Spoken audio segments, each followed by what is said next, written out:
بسم اللہ الرحمن الرحیم۔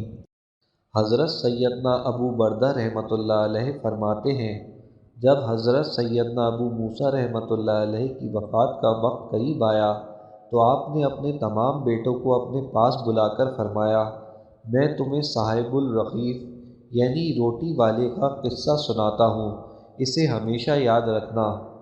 پھر فرمایا، ایک عابد شخص تھا، اپنی جھوپڑی میں لوگوں سے الگ تھلگ عبادت کیا کرتا تھا۔ وہ 70 سال تک اسی جھوپڑی میں رہا۔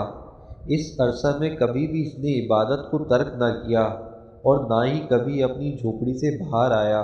پھر ایک دن وہ جھوپڑی سے باہر آیا تو اسے شیطان نے ایک عورت کے فتنے میں مبتلا کر دیا اور وہ 7 دن یا 7 راتیں اسی عورت کے ساتھ رہا۔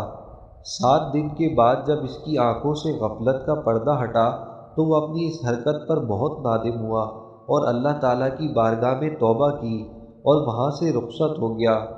وہ اپنے اس فعل پر بہت نادم تھا۔ اب اس کی یہ حالت تھی کہ ہر قدم پر نماز پڑھتا اور توبہ کرتا تھا۔ پھر ایک رات وہ ایک ایسی جگہ پہنچا جہاں 12 مسکین رہتے تھے۔ وہ بہت زیادہ تھکا ہوا تھا۔ تھکاوٹ کی وجہ سے وہ ان مسکینوں کے قریب گر پڑا۔ ایک راہب روزانہ ان 12 مسکینوں کو ایک ایک روٹی دیتا تھا۔ جب وہ راہب آیا تو اس نے روٹی دینا شروع کی اور اس عابد کو بھی مسکین سمجھ کر ایک روٹی دے دی، اور ان 12 مسکینوں میں سے ایک کو روٹی نہ ملی تو اس نے راہب سے کہا، آج آپ نے مجھے روٹی کیوں نہیں دی؟ راہب نے جب یہ سنا تو کہا، میں تو 12 کی 12 روٹیاں تقسیم کر چکا ہوں۔ پھر اس نے مسکین کو مخاطب کرتے ہوئے کہا، کیا تم میں سے کسی کو 2 روٹیاں ملی ہیں؟ سب نے کہا، نہیں، ہمیں تو صرف ایک ہی روٹی ملی ہے۔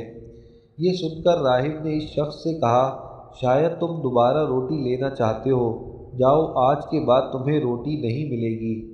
جب اس عابد نے یہ سنا تو اسے اس مسکین پر بڑا ترس آیا، چنانچہ اس نے وہ روٹی مسکین کو دے دی اور خود بھوکا رہا، اور اسی بھوک کی حالت میں اس کا انتقال ہو گیا۔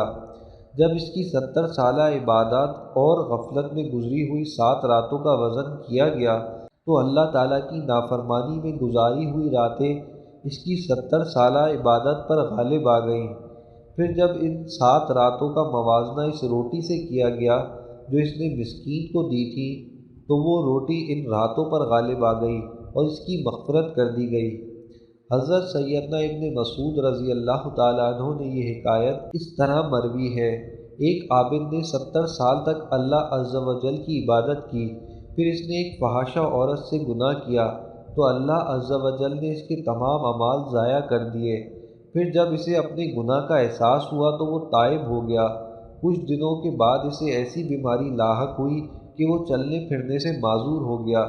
ایک دن اس نے دیکھا کہ ایک شخص روٹیاں تقسیم کر رہا ہے۔ گرتے پڑتے یہ بھی وہاں پہنچا اور اس نے بھی ایک روٹی حاصل کر لی۔ پھر اس نے روٹی کھانا شروع بھی نہ کی تھی کہ اسے ایک مسکین نظر آیا، چنانچہ اس نے وہ روٹی مسکین کو دے دی اور خود بھوکا ہی رہا۔ اللہ عز و جل کی بارگاہ میں اس کا یہ عمل ایسا قبول ہوا کہ اس کی مغفرت کر دی گئی اور اسے 70 سالہ عبادت کا ثواب بھی لوٹا دیا گیا۔